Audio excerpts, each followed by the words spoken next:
இன்றைக்கி டீனேஜ் பொண்ணுகளும் பையங்களும் கல்யாணம் வேண்டாம் வேண்டாம்னு சொல்கிறாங்க. கல்யாணம் வேண்டாங்க, வேண்டாம், கல்யாண பட்சத்தில் வேண்டாங்கிறாங்க எல்லோரும். ஏன் ஏனென்றால் கல்யாணத்தில் உள்ள அந்த பிரச்சனையை தான் பார்க்குறாங்க. இந்த ஒரு பலாப்பழத்தை தூக்கிட்டு வந்து வைக்கணும், அது நறுக்கணும். இந்த பலாப்பழத்தை பார்த்தாலே உங்களுக்கு முள்ளு முள்ளாக இருக்குது. வாழ்க்கை என்பது முள்ளு முள்ளாக தெரியும், அது எதுக்கு அது வாழ்க்கை அப்படின்னு நினைக்கிறாங்க. ஆனால் கல்யாணம் பண்ணுறது எதுக்கும் இல்லைங்க, நத்திங் பட் ஃப்ரெண்ட்ஷிப். உங்களுக்கு நல்ல நிரந்தரமான வாழ்க்கை துணை. ஆணுக்கு பெண் துணை, பெண்ணுக்கு ஆண் துணை. நீங்கள் கணவன் மனைவியாக பார்க்காதீங்க, குடும்ப பிள்ளை விட்டு பிரச்சனை பார்க்காதீங்க.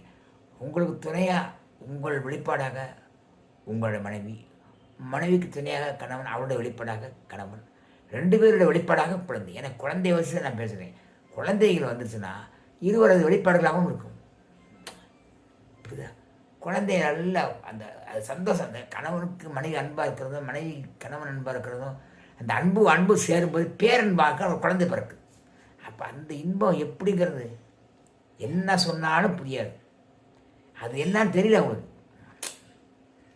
அதாவது சாப்பிட்டு பார்த்தாலும் தெரியும் அதோட டேஸ்ட் என்னன்னு. ஜாங்கிரியோ மைசூர்பாவோ அல்லது லட்டுவோ அல்லது ஹல்வாவோ அல்லது வேறு என்ன எதாக இருக்கட்டும் சரி, சாப்பிட்டு கார உணவு கூட சாப்பிட்டு பார்த்து தெரியும். காரத்தில் எத்தனை வெரைட்டிஸ் இருக்குது, புரியுதா? காரத்தில் நிறைய வெரைட்டிஸ் இருக்குது.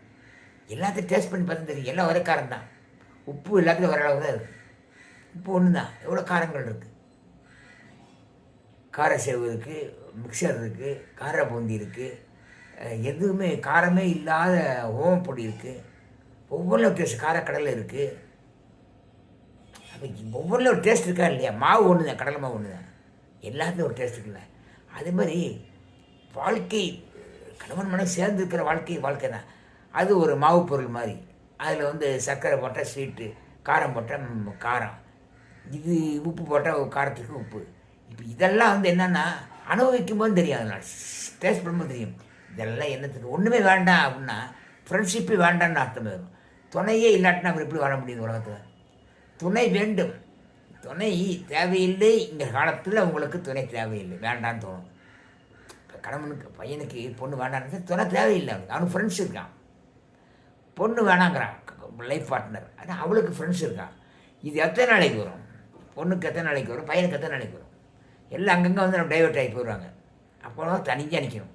தனியாக நிற்கும்போது தான் அப்போ வாழ்க்கையோட பயங்கரம் தெரியும். எனவே நிரந்தர துணை, அந்த துணையை இறைவனோடு வணங்கி வேண்டி எடுத்துக்கொண்டால் வாழ்க்கை அற்புதமான வரமாகி வரும், பேரன்பாகி வரும். லைக் பண்ணுங்க, பிடிச்சது.